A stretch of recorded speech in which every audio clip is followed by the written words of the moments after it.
जय श्री कृष्ण। राधे राधे। कृष्ण अर्जुन संवादमा स्वागत छ।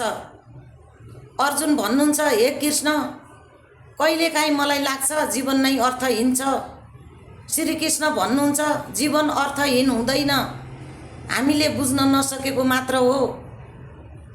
अर्जुन भन्नुहुन्छ, हे कृष्ण, तर म लगातार दुःख र असफलतामा छु। श्री कृष्ण भन्नुहुन्छ, हे अर्जुन, दुःख पनि तिमीलाई बलियो बनाउन आउँछ, जुन आगोले सुनलाई शुद्ध बनाउँछ।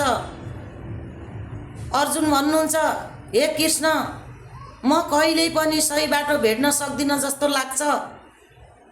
श्री कृष्ण भन्नुहुन्छ, हे अर्जुन, सही बाटो हराउँदैन, केवल हाम्रो दृष्टि कमजोर हो। अर्जुन भन्नुहुन्छ, हे कृष्ण, तपाईँ सधैँ कसरी शान्त रहनुहुन्छ? कृष्ण भन्नुहुन्छ, हे अर्जुन, म फलको चिन्ता गर्दिनँ, केवल आफ्नो कर्म गर्छु। त्यसैले जीवनलाई जित्न डर होइन, ज्ञान चाहिन्छ। अर्जुन, उठ, अगाडि बढ। जय श्री कृष्ण। जय अर्जुन। यी अमूल्य उपदेशलाई आत्मसात गर्नुस्। दुखी हुन पर्दैन, रुन पनि पर्दैन।